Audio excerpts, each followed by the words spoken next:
¿Ustedes se acuerdan de DMG? ¿Sí?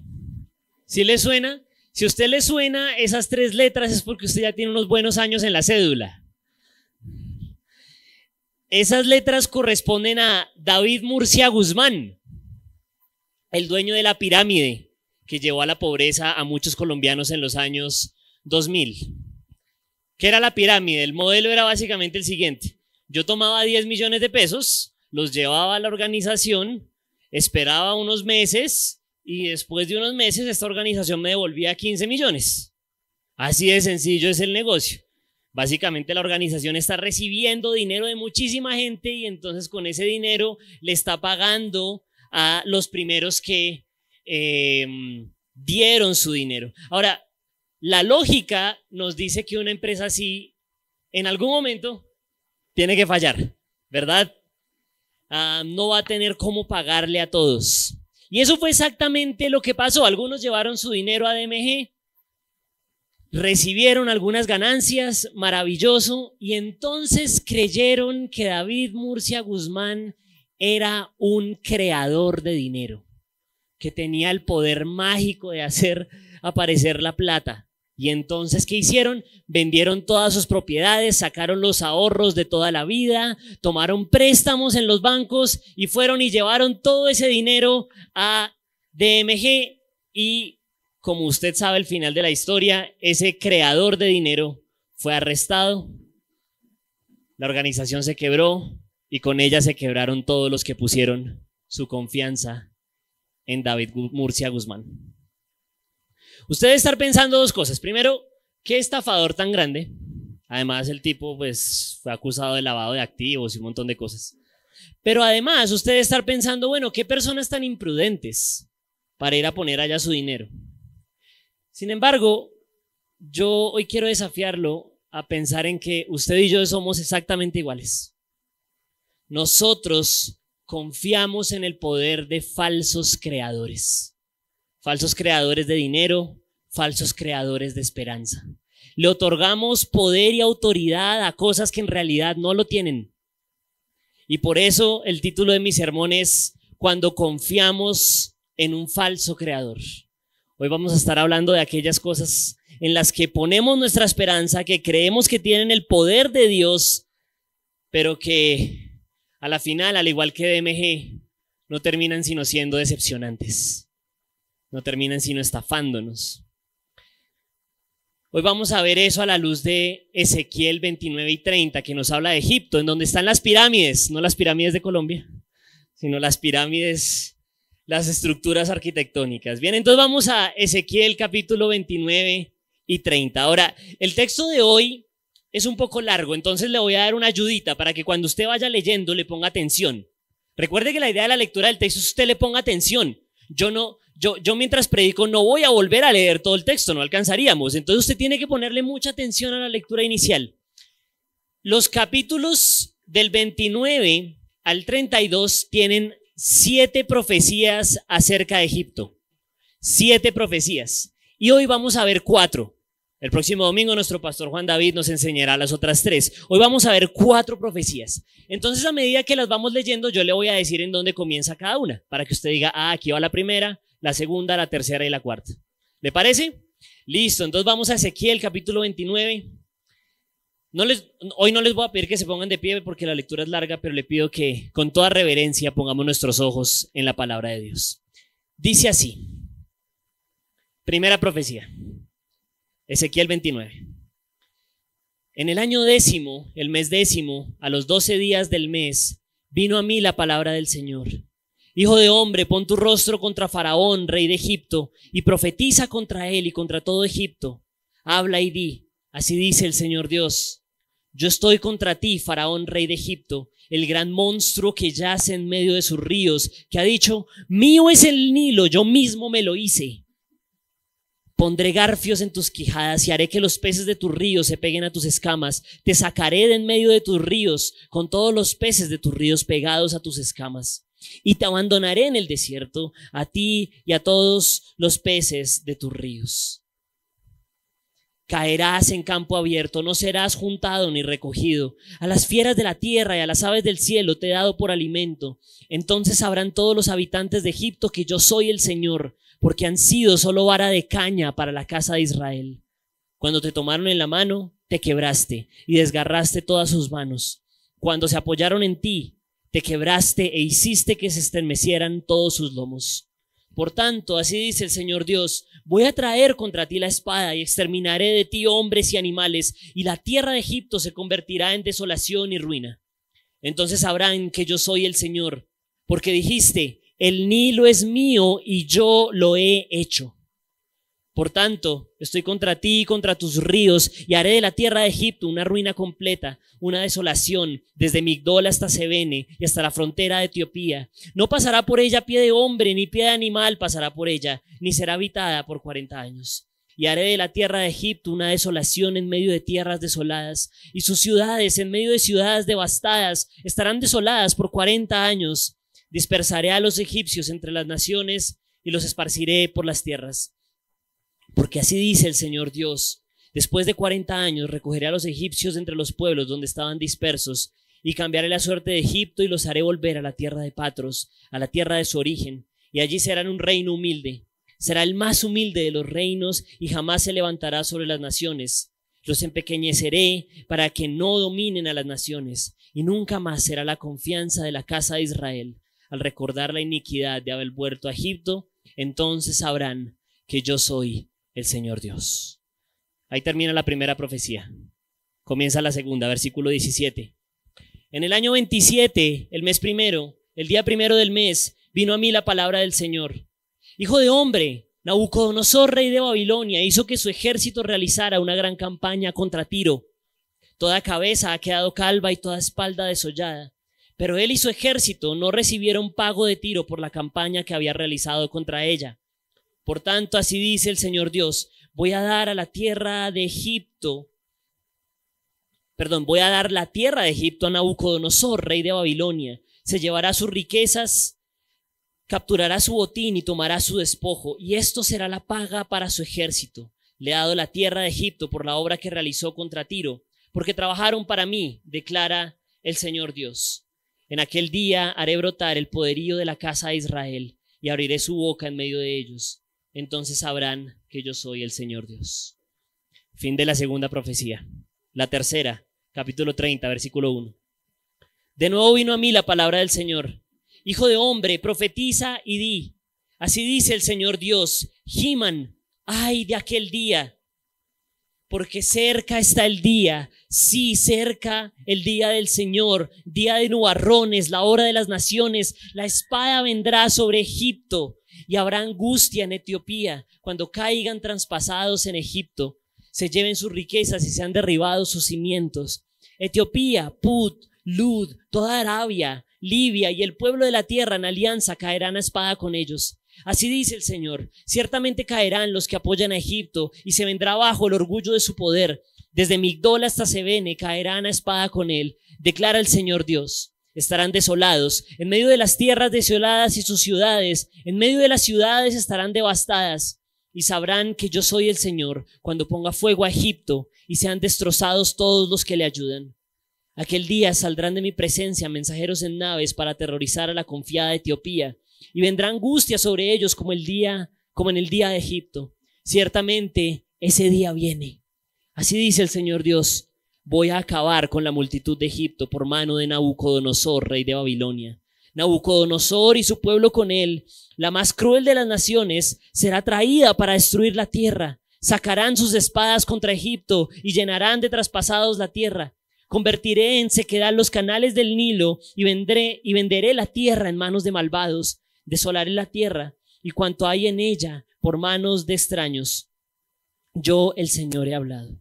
Así dice el Señor Dios, destruiré también los ídolos y haré cesar las imágenes de Memphis. Ya no habrá príncipe en la tierra de Egipto y pondré temor en la tierra de Egipto. Asolaré a Patros, pondré fuego en Zoán, ejecutaré juicios contra Tebas, derramaré mi furor sobre Sin, la fortaleza de Egipto. También exterminaré a la multitud de Tebas y pondré fuego en Egipto. Sin se retorcerá de dolor, Tebas será destruida y Memphis tendrá angustias cada día.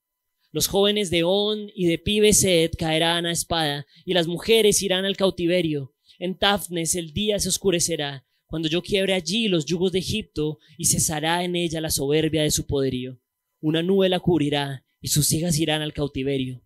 Así ejecutaré juicios en Egipto, y sabrán que yo soy el Señor. Fin de la tercera profecía. Finalmente, cuarta profecía, Ezequiel 30, versículo 20. En el año 11, el mes primero, el día 7 del mes, vino a mí la palabra del Señor. Hijo de hombre, he quebrado el brazo de Faraón, rey de Egipto, y no ha sido vendado para curarlo, ni ligado con vendas, de modo que cobre fuerzas para empuñar la espada. Por tanto, así dice el Señor Dios, yo estoy en contra de Faraón, rey de Egipto, quebraré sus brazos, tanto el fuerte como el fracturado, y haré que la espada caiga de su mano.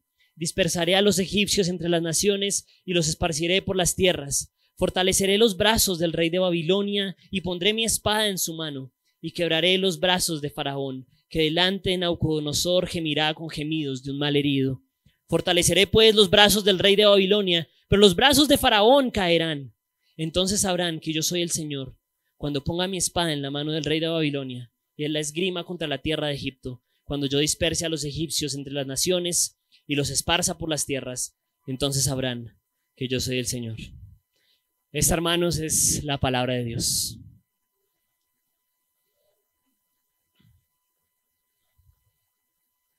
Como podrán suponer después de la lectura, el falso creador del que estamos hablando es Egipto y su rey, el faraón. Este texto nos va a recordar una verdad fundamental que va a ser mi mensaje de hoy. El Señor juzgará a nuestros falsos creadores. Lo voy a repetir. El Señor juzgará a nuestros falsos creadores, que es otra forma de decir falsos dioses. Son aquellas cosas a las que les otorgamos mucho más poder y autoridad del que en verdad tienen, pero a la final nos terminan decepcionando, algo así como DMG.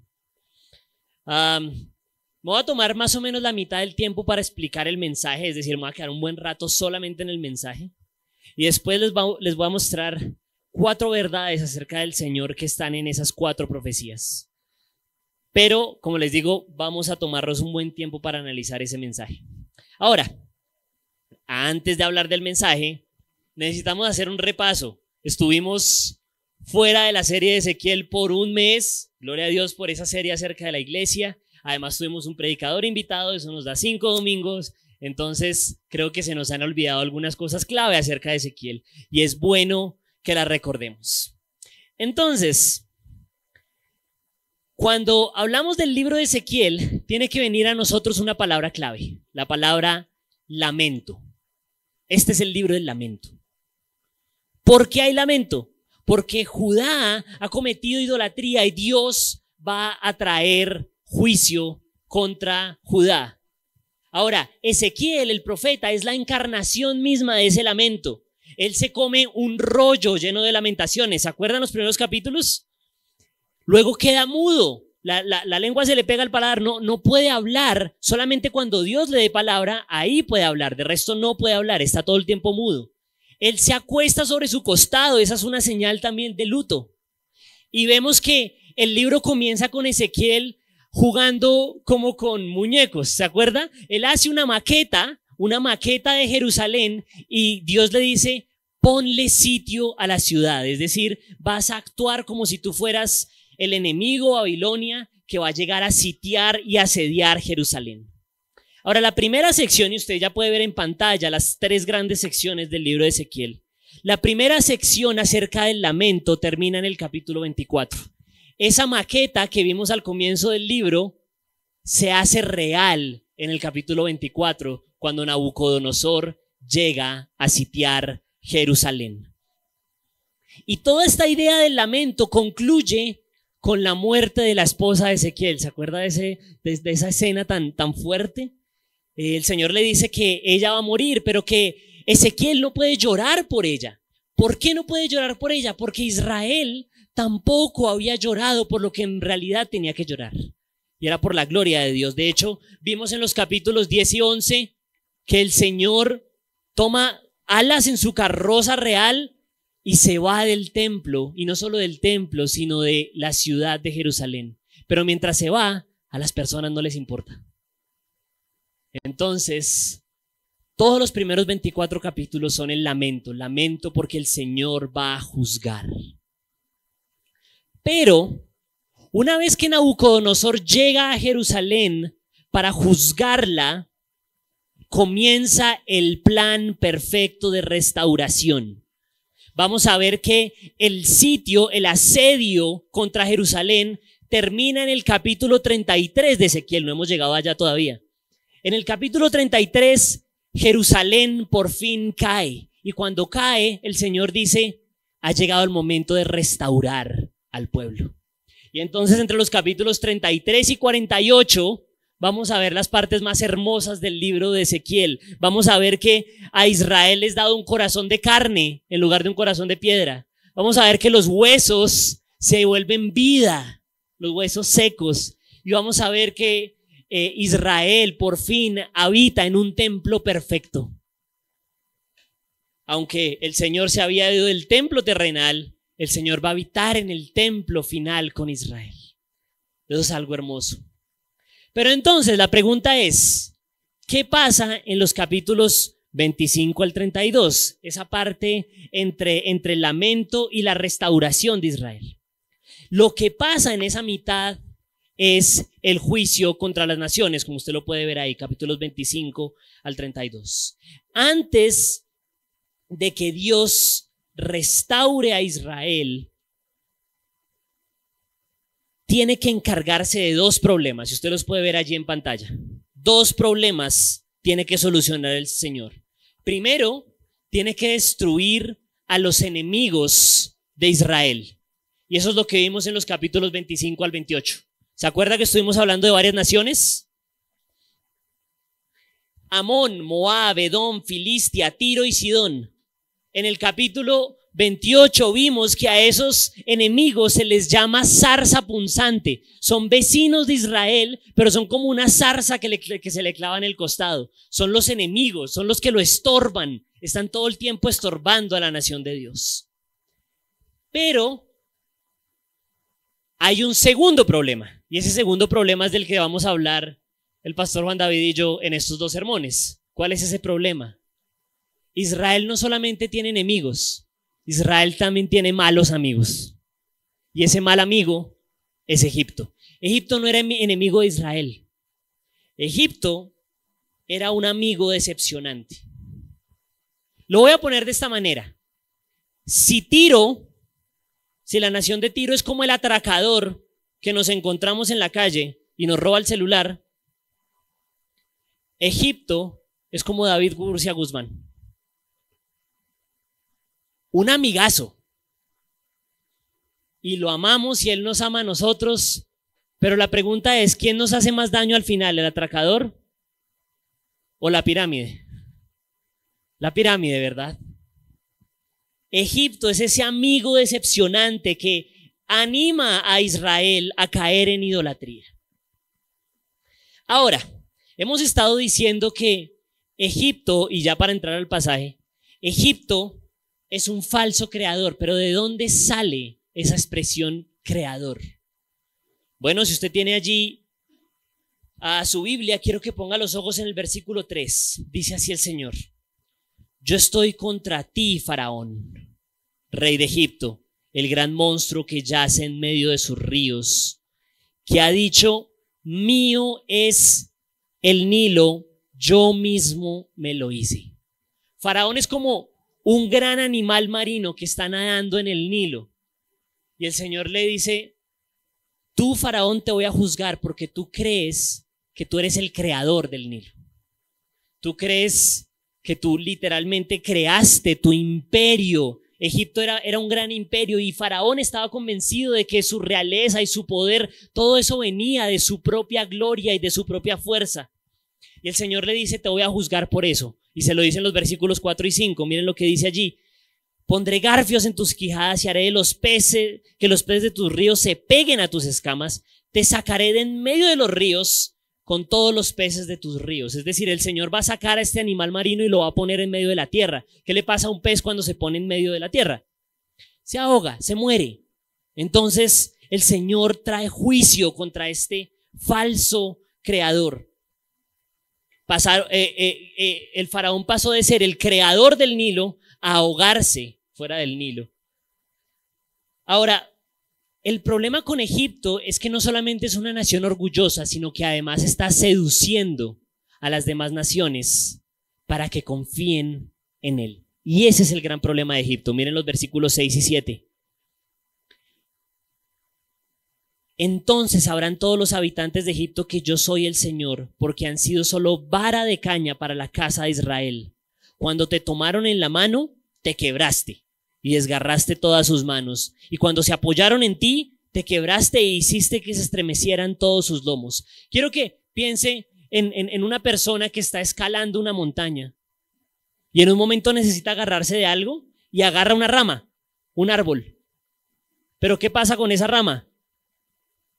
Por un lado se parte, pero no solo eso, a la persona le atraviesa la mano. Eso es Egipto, eso es lo que el Señor dice, es la vara de caña. Entonces usted puede ver ahí en la pantalla, están los enemigos que son una zarza punzante, y está Egipto, que es una vara de caña, que es una decepción como amigo. Entonces Egipto es un falso creador en el que Israel ha puesto su confianza.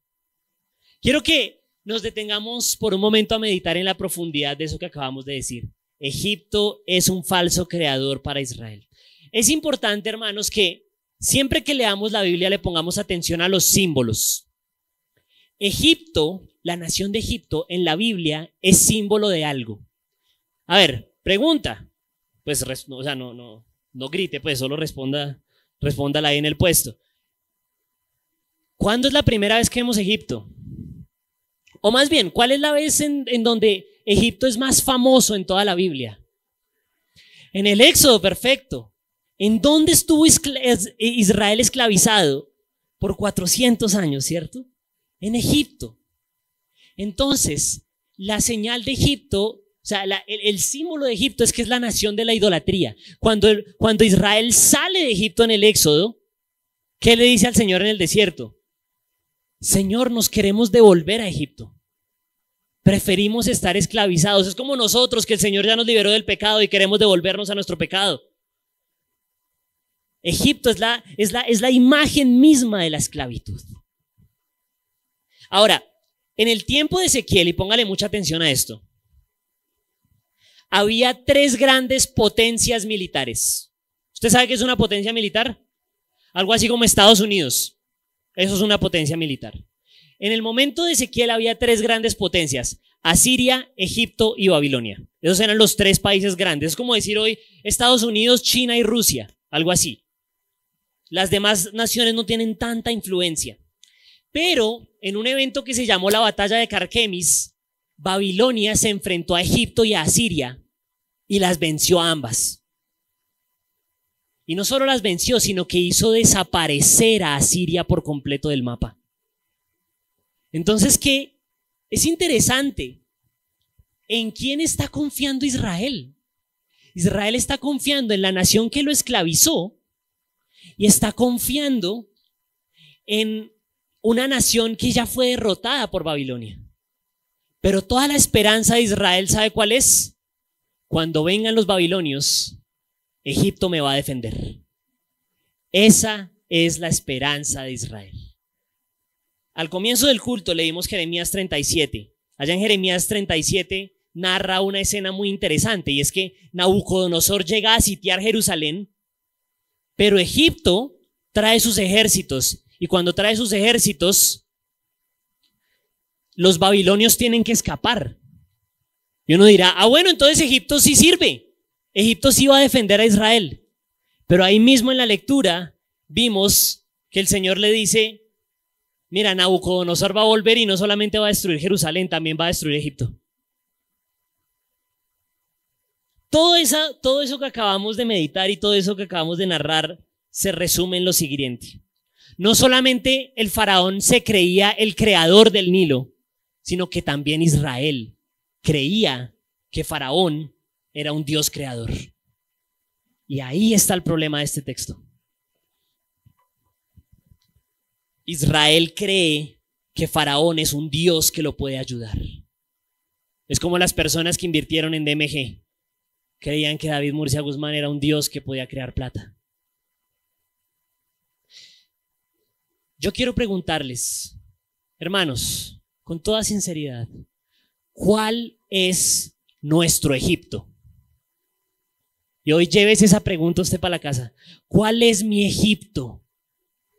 ¿A qué le estoy dando el carácter de Dios? ¿A qué le estoy diciendo que es un creador de todas las cosas? Pero que al final va a terminar decepcionándome, al igual que DMG. Y miren, de ejemplos de falsos creadores en nuestra vida hay de sobra. Ante una situación política en nuestro país, en lugar de confiar en la soberanía de Dios, ¿qué pensamos? Ay, necesitamos este candidato de derecha, o de izquierda, o de centro. Cuando avance el comunismo de China y Rusia, ¿qué va a venir? Estados Unidos, la Unión Europea, ¿cierto?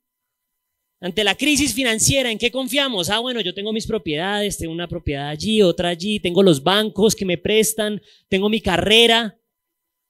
Ante el paso del tiempo, allí están mi carrera profesional, mis proyectos, mi familia, y esas cosas le van a dar sentido a mi vida.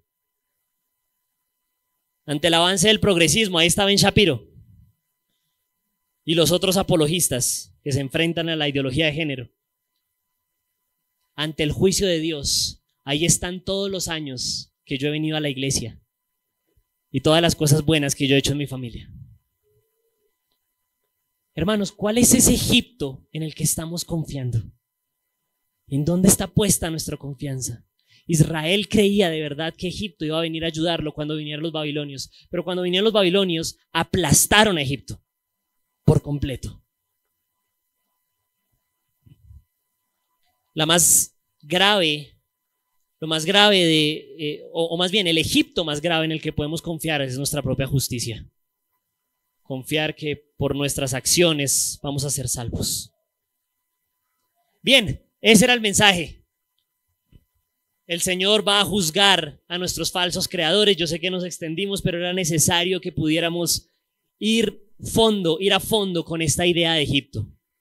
En este momento ahora, quiero que hablemos de 4 verdades que nos enseñan estas 4 profecías acerca de Dios. Son verdades que aprendemos de Dios al verlo ejecutar su juicio. Él está ejecutando juicio contra Egipto.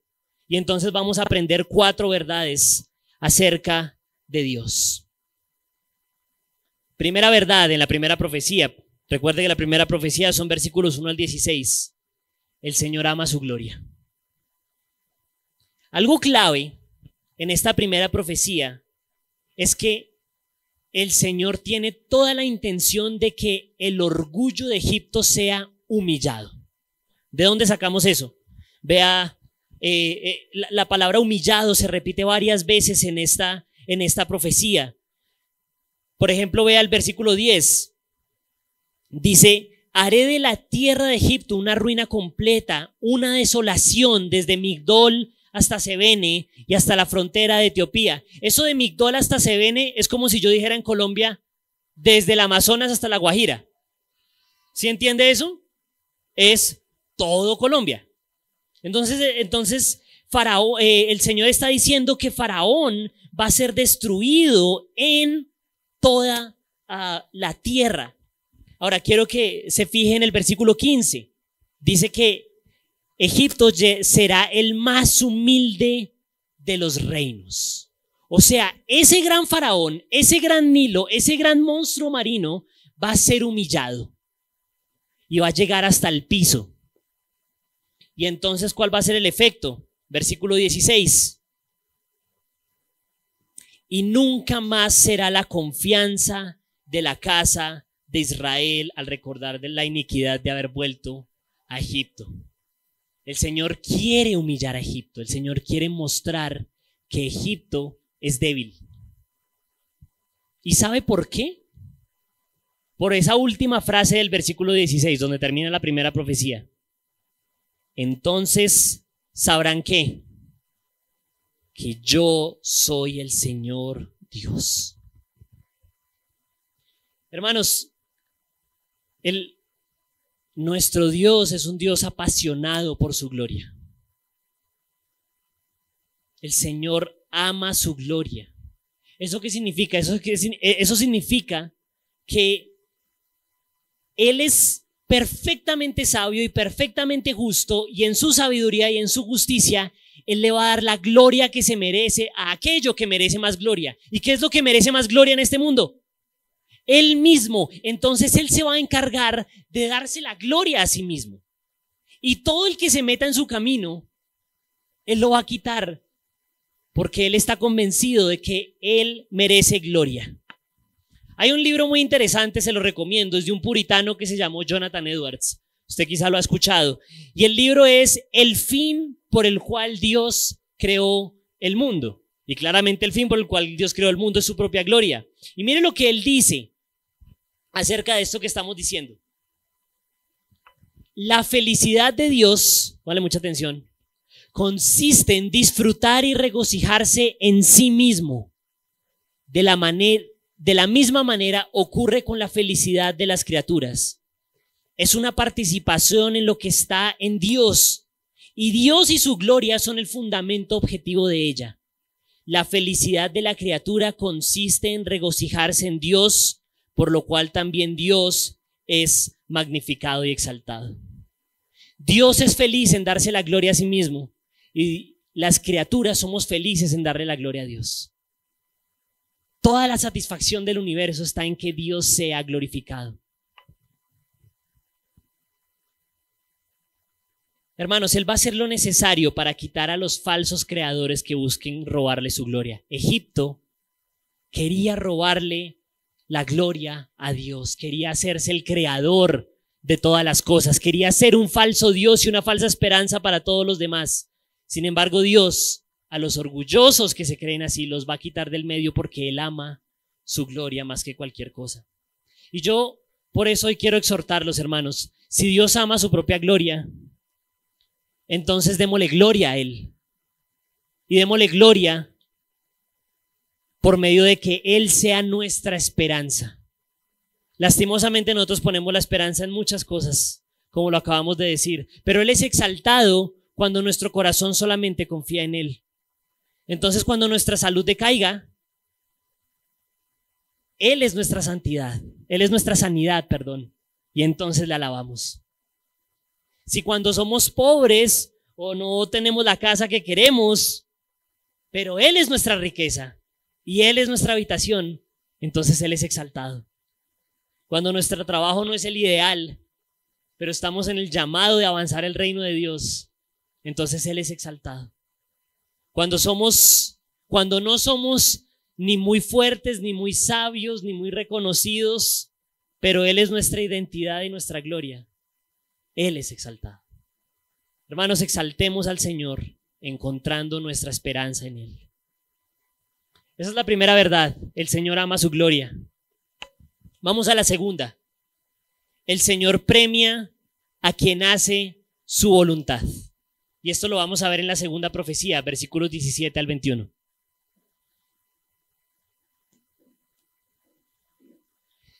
Ezequiel es uno de los libros proféticos que más fechas nos da. Eso es una ayuda muy grande para nosotros. Todo el tiempo Ezequiel está dando fechas. Por ejemplo, mire ahí el versículo 1 del capítulo 29. ¿Ve ahí una fecha? En el año 10. ¿10 de qué? Del reinado de Sedequías. En ese año sucedieron las cosas de la primera profecía. Hay algo que quiero que noten. Mire el versículo 17. Ahí hay un cambio de fecha. Póngale mucha atención. Versículo 17. ¿En el año qué? 27. ¿Qué diferencia? ¿Cuál es la diferencia de años? 17 años. Eso tiene que llamarnos la atención. La mayoría del libro de Ezequiel está rondando alrededor del año 586 a.C., que es cuando Jerusalén cae y Judá es llevado al cautiverio. Pero esta fecha, el 27, es una fecha mucho más futura. 17 años en el futuro. Y entonces tenemos que preguntarnos, ¿por qué el Señor da una profecía en el futuro? Pero no es un futuro pues de apocalipsis, no, es un futuro de solamente 17 años. ¿Pero por qué? Bueno, es muy interesante la razón por la que él se va al futuro. El Señor se va unos años al futuro hasta el momento en el que Babilonia terminó de pelear con Tiro. ¿Se acuerda que Babilonia estaba peleando con Tiro? O sea, lo vimos en el capítulo 28. Tiro era una ciudad muy rica.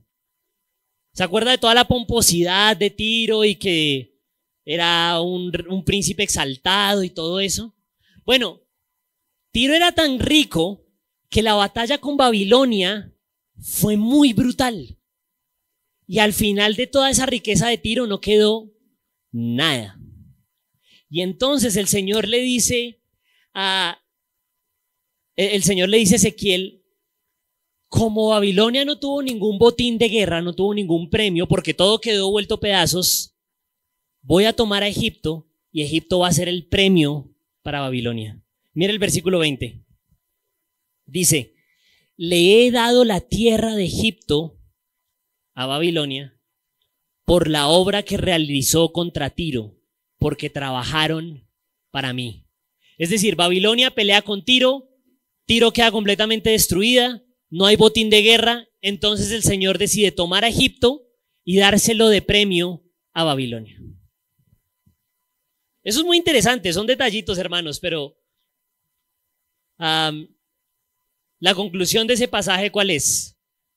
El Señor premia a quienes trabajan para Él. Y en este caso el Señor decidió premiar a Babilonia por trabajar para Él y destruir a Tiro. Ahora, yo quiero hacer aquí dos aclaraciones. Eso no significa que primero todos los babilonios fueran creyentes. Definitivamente no. De hecho, vemos que el Señor dice que Babilonia es la más cruel de las naciones. Ahora, eso tampoco significa que cada vez que hacemos la voluntad de Dios, entonces el Señor nos premia con riquezas. Eso es lo que dice el Evangelio de la Prosperidad, ¿verdad? Y eso es falso. Lo que sí significa es que cuando llegue el momento del juicio, los falsos creadores van a ser juzgados, pero aquellos que hacen la voluntad de Dios van a ser recompensados. Y esa recompensa que el Señor tiene para aquellos que hacen su voluntad, nos la da desde hoy. Quiero que vayamos un momento a Romanos capítulo 6, versículos 22 y 23. Este pasaje lo estuvimos estudiando esta semana en el grupo de comunión y fue algo hermoso. Miren lo que dice el apóstol Pablo. Dice, pero ahora, habiendo sido libertados del pecado y hechos siervos de Dios, tienen por su fruto la santificación y como resultado la vida eterna. Porque la paga del pecado, ¿qué es? Pero la dádiva de Dios, ¿qué es? Ahora, esa vida eterna que está hablando ahí, no está hablando solamente de algo futuro. ¿Vieron que ahí se menciona la santificación? La santificación no ocurre en el futuro, la santificación ¿cuándo ocurre? En el presente. Es decir, esta vida eterna de la que está hablando aquí es para vivirla hoy. Hoy todos aquellos que hacen la voluntad de Dios pueden experimentar vida eterna. Es una vida que es mejor que la vida temporal y la vida terrenal. Sino que, a diferencia de esa vida temporal, esta vida es de carácter pleno, abundante, completo en Dios. Hermanos, yo los invito a que nos hagamos una pregunta. ¿En qué asuntos nos estamos oponiendo a la voluntad de Dios? Egipto se estaba oponiendo a la voluntad de Dios. ¿Y qué le pasó? Fue aplastado por Babilonia. Sin embargo, Babilonia obedeció la voluntad de Dios y terminó siendo premiado, y Egipto fue el botín de guerra para Babilonia. Hay veces que, lastimosamente, pensamos que el pecado es un placer que del cual el Señor quiere privarnos. Pero la verdad es que el pecado es el camino más rápido hacia la devastación y la tristeza. La persona que vive en pecado no solamente está enojando a Dios, sino que también está viviendo en tristeza. Cuando nosotros nos entregamos al pecado, somos devastados, somos humillados, somos entristecidos. pero el Señor recompensa a todo aquel que hace su voluntad. En los últimos sermones, creo que en todos hemos nombrado el caso de Steven Lawson, que cayó en pecado. Yo me pregunto, ¿será que ese pecado fue muy feliz para él? Le acabó la vida. Sin embargo, no hay mayor recompensa que usted llegara a su casa, hablando pues del tema de la inmoralidad sexual, que usted llegara a su casa y saber que usted no tiene una vida doble. Ay, eso es tan lindo. ¿No le parece? Es tan satisfactorio estar haciendo la voluntad de Dios, no porque nos creamos buenos, sino porque el Señor recompensa cuando hacemos las cosas que a Él le agradan. El Señor permite que vivamos plenamente y felices cuando hacemos lo que a Él le agrada. Entonces, hermanos, ¿en qué nos estamos oponiendo a la voluntad de Dios? Yo lo animo a que abandone ese pecado que usted tiene en este momento en la mente, porque ese pecado solamente lo lleva a la tristeza. Hemos visto 2 verdades acerca de Dios, son 4. Yo sé que estamos corriendo un poquito por las profecías, pero es un pasaje bastante extenso. Entonces, hemos dicho que primero el Señor ama su gloria y segundo el Señor premia a quien hace su voluntad. Vamos a la tercera verdad. El Señor traerá un juicio universal. Y aquí pasamos al capítulo 30. Esta es la profecía más extensa, no se preocupe, no la vamos a volver a leer. Versículos 1 al 19. Es la profecía más extensa de las 7 que están en estos 4 capítulos. Pero el punto de esta profecía es muy claro. Mira el versículo 2. Hijo de hombre, profetiza y di, así dice el Señor Dios, giman, ay de aquel día, porque cerca está el día, sí, cerca está el día del Señor, día de nubarrones, la hora de las naciones. ¿Cuál es el punto de esta profecía? Viene un día de juicio, viene un día de nubarrones. Allí se utiliza la expresión el día del Señor. Esa expresión la vemos prácticamente en todos los profetas y se está refiriendo al día del juicio. Claramente, el juicio terrenal al que se refieren los profetas es cuando viene Nabucodonosor con su ejército a destruir a todas las naciones. Sin embargo, eso es solamente una sombra de lo que va a pasar al final del tiempo. Ahora quiero que usted se fije en algunos detalles de esta profecía. Esta profecía está enfatizando el hecho de que ese día del Señor, ese día del juicio va a ser universal. Es decir, le va a caer a todas las naciones. Mire por ejemplo el versículo 5. Dice, Etiopía, Put, Lud, toda Arabia, Libia y el pueblo de la tierra en alianza, es decir, Israel, que está viviendo en Egipto. Acuérdense que hay unos israelitas que se fueron, perdón la palabra, de gallinas a Egipto. El Señor va a acabar con todos los aliados de Egipto. Eso es lo que dice el versículo 5. Quiero que también le ponga atención al versículo 6. Dice,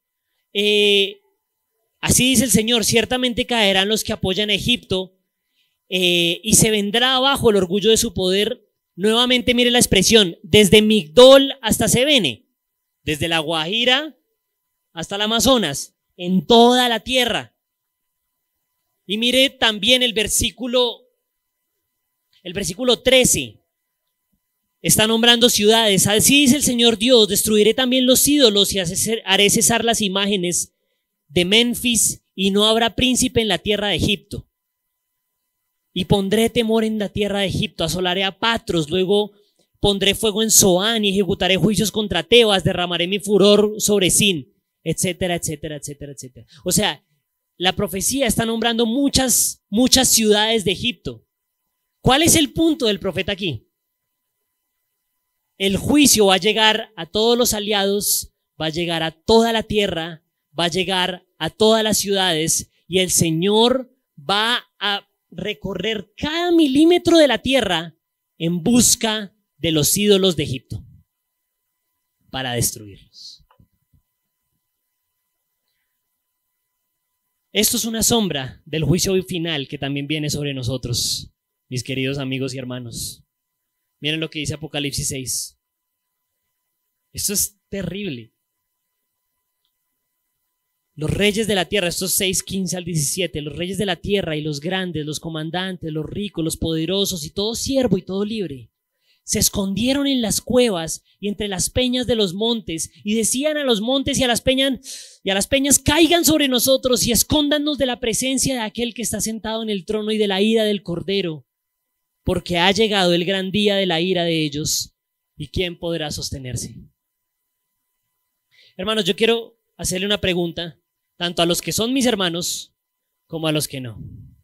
Usted que está aquí hoy sentado, ¿usted está preparado para el día del juicio final? El Señor va a rastrear cada milímetro de esta tierra buscando ídolos, y donde los encuentre, los va a destruir. En donde el Señor encuentre falsos creadores, allí va a llegar a destruir y a aplastar. Estamos preparados. Ahora, ¿cómo podemos estar preparados?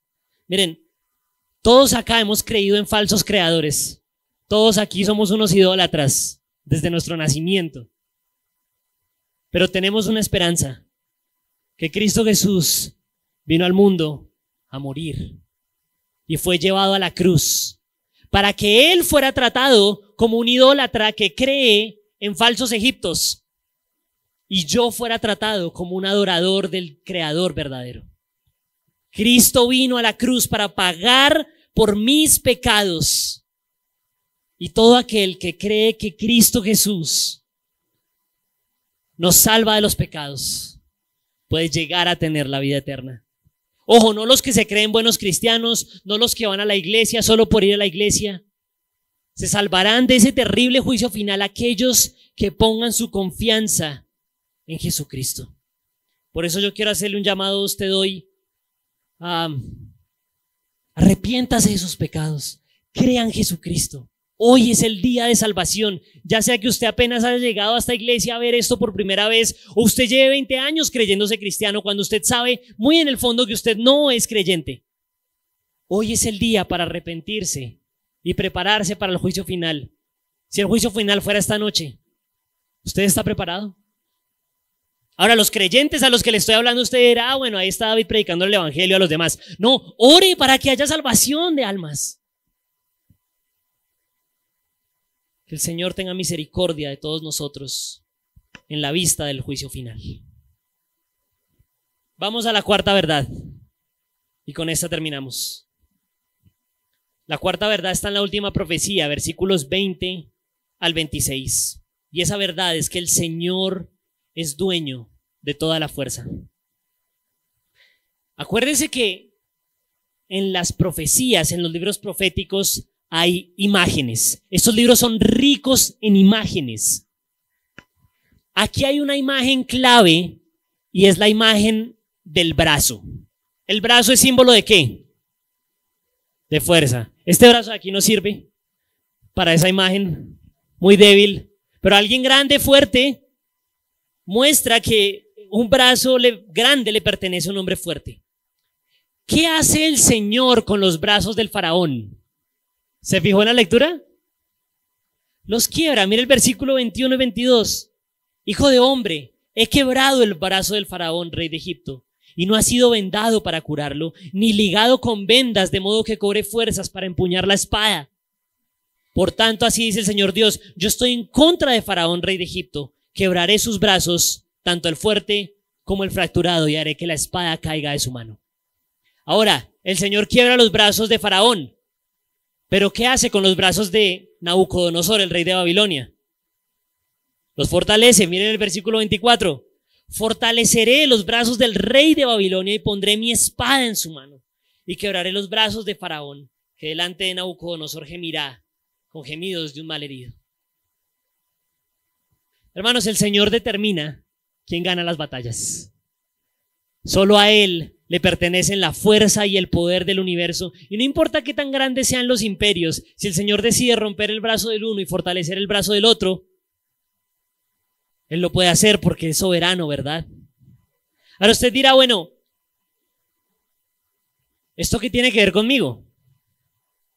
Pues es decir, nosotros no estamos en guerra, pues por lo menos no aquí sentados, no estamos en guerra con ninguna nación extranjera. Pero ¿será que nosotros tenemos enemigos?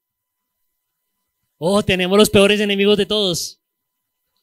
Pero el Señor se ha encargado de derrotar a nuestros más grandes enemigos porque es más fuerte.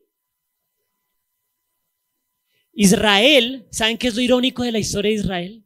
Israel nunca, pues Israel, es decir, desde el principio de la Biblia hasta el final del Antiguo Testamento e incluso en el Nuevo Testamento, Israel siempre traicionó a Dios. Siempre traicionó a Dios. Pero cada vez que lo traicionó, nunca se pudo unir con un enemigo que fuera más fuerte que Dios, sino que cada vez que lo traicionó, todo le salía mal. Y usted solamente tiene que leer la Biblia casi que en cualquier página para darse cuenta de eso. Pero ¿qué nos dice el Nuevo Testamento acerca de nosotros? Miren 1 Corintios 15, esto es hermoso. Miren las palabras de fuerza que utiliza Pablo. 1 Corintios 15, 55 al 57. ¿Dónde está, oh muerte, tu victoria? ¿En dónde, oh sepulcro, tu aguijón? Es decir, a ver, muerte, muéstrate qué tan fuerte eres. ¿Y qué dice? El aguijón de la muerte es el pecado y el poder del pecado es la ley. Pero a Dios gracias que nos da la victoria por medio de Jesucristo. Ahora, Ezequiel 30 no está hablando de la resurrección, claramente. Pero creo que la ilustración es clara. Ni siquiera el pecado y la muerte fueron capaces de vencer a nuestro Señor Jesucristo. Cuando murió, venció la muerte levantándose por su propia voluntad.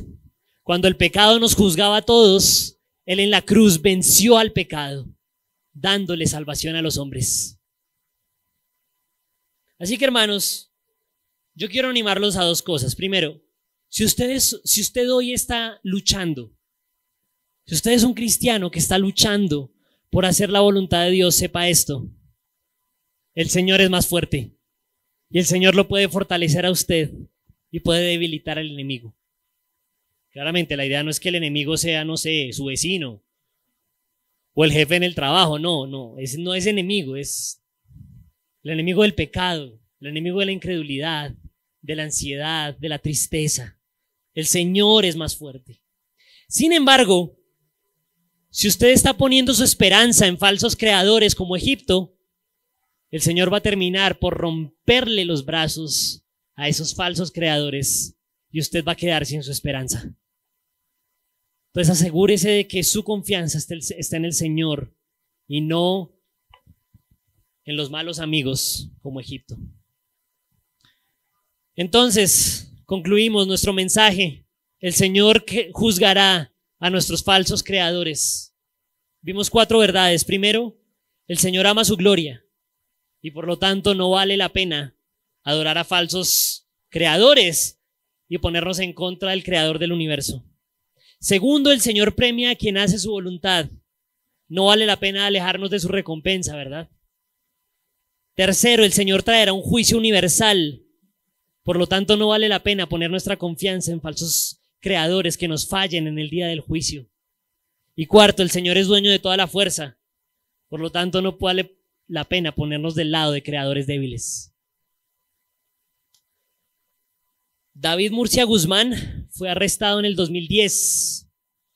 Luego fue extraditado a Estados Unidos, donde pagó 9 años de cárcel hasta el 2019. Y en el 2019 volvió a Colombia para pagar una condena de 22 años. Su condena va hasta el 2041. Las personas que son como él no solamente son estafadores y decepcionantes, sino que también esperan el juicio de Dios. ¿Vamos a confiar en los que son como él?